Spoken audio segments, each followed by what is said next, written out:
नमस्कार। सुरेश कौशल एस्ट्रोवाणी में आपका स्वागत है। मैं आपके साथ एक अत्यधिक महत्वपूर्ण विषय पर बात करने जा रहा हूँ। ये विषय है मार्च माह में दुनिया का भविष्य क्या होगा और इंसान का भविष्य क्या होगा। ये माह अत्यधिक महत्वपूर्ण है सभी के लिए, सभी लग्नों के लिए, मेष से लेकर मीन लग्न तक। आप हमारे चैनल को सब्सक्राइब करें, लाइक करें, शेयर करें, बटन आइकॉन को दबाएं, जिससे आपको पूरे वर्ष आपको हमारे प्रोग्राम मिलते रहें। मेष से लेकर मीन सभी लग्नों पर मार्च माह में क्या होने जा रहा बात करने जा रहे हैं। अब मैं आपके साथ ये महीने का इसलिए महत्वपूर्ण है क्योंकि इस माह का असर पूरे वर्ष तक, पूरे जो है आपको 12 महीने तक, दिसंबर तक उसके प्रभाव देखने को मिलेंगे। इस माह में मकर लगन पे क्या असर होगा ये बात करने जा रहे हैं। आपका मकर लगन है या नहीं, इसको देखने समझने के लिए क्या करें, अपना जन्म का समय, तारीख, वर्ष, स्थान, महीना पूरी सूचना ज्योतिष से जुड़े किसी कार्यक्रम में फीड कर दें। ऊपर के खाने में यदि मकर अथवा कैप्रिकॉर्न या 10 नंबर लिख के आ रहा तो समझिए आपकी बात हो रही, या नाम का अक्षर में से कोई है तो आपकी बात हो रही है। देखिए, मकर लगन के स्वामी शनि हैं। इस माह में बहुत अधिक बड़े परिवर्तन ग्रहों के हो रहे हैं। पहले उनको देख लेते हैं। 3 मार्च को चंद्र ग्रहण है। चंद्र ग्रहण सिंह राशि में लग रहा है, मकर लगन के अष्टम भाव में। तो ये एक चिंताजनक ग्रह स्थिति का निर्माण कर रहा है। चंद्र आपके जीवन साथी से जुड़ा है, चंद्र आपकी भावनाओं से जुड़ा है, और पितृ स्थान में जाके इसका असर ग्रहण का आ रहा है। दूसरा ग्रह है जो परिवर्तन बहुत है, वो है 8 मार्च को लग्नेश शनि का अष्टमेश सूर्य से अस्त हो जाना। ये तनाव का स्थिति बन रही है। 14 मार्च तक जो है सूर्य जो हैं द्वितीय भाव में चल रहे हैं आपके लगन से, और 14 मार्च के उपरांत ये तृतीय भाव में चले जाएंगे शनि के साथ, जहाँ पहले से ही शुक्र भी साथ बैठे हैं। क्योंकि 1 मार्च को शुक्र मीन में चले जाएंगे, शनि पहले से मीन में है। 8 मार्च को शनि जो अस्त हो चुके थे, जब सूर्य साथ में आ जाएंगे तो और अधिक हिंसक हो जाएंगे, आक्रामक हो जाएंगे। परंतु तृतीय भाव में ग्रह स्थिति है, इसलिए आपको थोड़ी भाग दौड़, ऊर्जा में कमी, छोटी मोटी दुर्घटना, धन को लेकर परेशानी, स्वास्थ्य को लेकर परेशानी, माता पिता को लेकर परेशानी, थोड़ी मान सम्मान में सावधानी रखने की आवश्यकता होगी। क्योंकि जो ग्रहण लग रहा है आपकी कुंडली के अष्टम भाव में लग रहा है। पितरों की नाराज़ी या देवताओं के नाराज़ी, भगवान शंकर की नाराज़ी, कुछ ऐसी चीज़ें हुआ करती हैं, उसके प्रति सावधान रहना होता है। तो चंद्र ग्रहण के दिन जो है प्रातः ही 8 बजे, प्रातः 6:30 बजे सूतक आरंभ हो जाएगा। तैयारी करें। 3:30 से 7:30 तक इस ग्रहण का थोड़ा बहुत असर आपके ऊपर रहेगा, उसके प्रति सावधान रखिएगा। और अगले दिन प्रातः सम्मान की तैयारी शाम को पहले ही कर लीजिएगा। चंद्र ग्रहण के दिन इसमें विशेष करके काले उड़द, चावल, चीनी, गेहूँ, नारियल और तेल, इन चीज़ों का अगले दिन प्रातः इस पितरों का ध्यान करके दान का संकल्प लेके अगले दिन प्रातः इस दान कर दीजिएगा। ग्रहण के दिन अगले दिन प्रातः काल जो है इसको आप जो है मंदिर या गुरुद्वारे में कहीं पे दान को दे दीजिएगा। ये ग्रह स्थिति तो चंद्र ग्रहण की बात थी। फागुन पूर्णिमा के दिन, होली के दिन चंद्र ग्रहण लग रहा है। होली बहुत अधिक महत्वपूर्ण पर्व है मकर लगन के लिए, क्योंकि शुक्र से जुड़ा पर्व है। शुक्र दशमेश पंचमेश है। लकीली शुक्र आपका उच्च का है, तो आपका कर्म उच्च रहेगा, आपकी बुद्धि ठीक रहेगी, संतान पिता ठीक रहेंगे। परंतु शनि अस्त के कारण आप खुद ऊर्जा विहीन रहेंगे।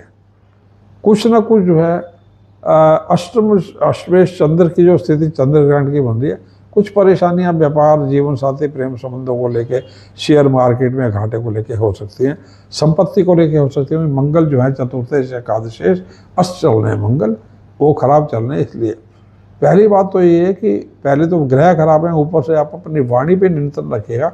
पूरे माह, परंतु पहली से लेकर 14 मार्च तक ज़्यादा ध्यान रखिएगा, क्योंकि द्वितीय भाव में मंगल, सूर्य, राहु और बुध होंगे। भाग्यश बुध भी हैं।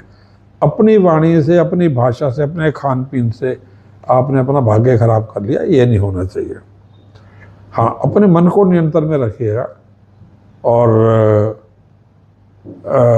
खान पीन मन में नियंत्रण में रखने का तरीका ये है कि खान पीन शुद्ध रखें, नॉन वेज इत्यादि, ड्रिंक इत्यादि से दूरी रखें।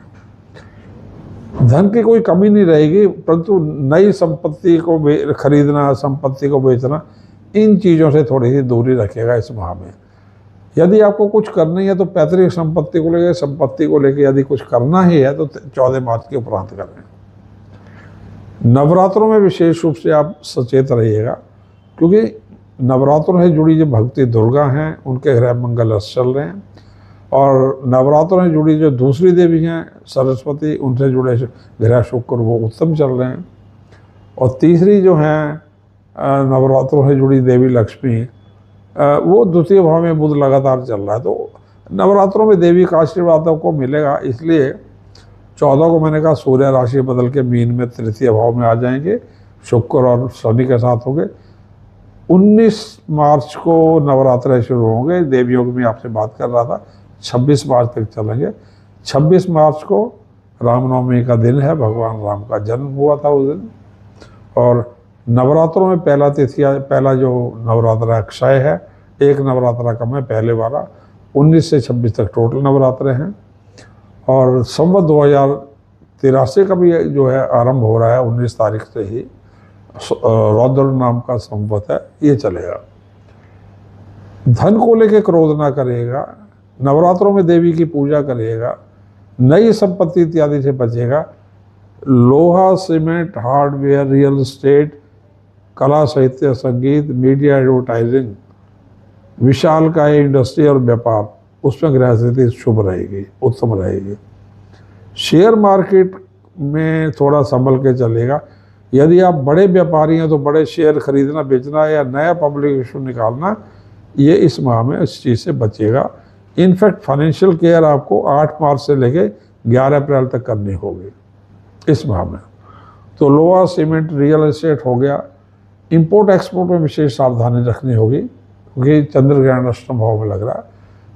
बुद्धि बल में कहीं भी कमी रह जाए, और मन अशांत रहेगा मंगल के कारण, और लाभ थोड़ा सा कम रहेगा पूरे माह, परंतु धन आता रहेगा।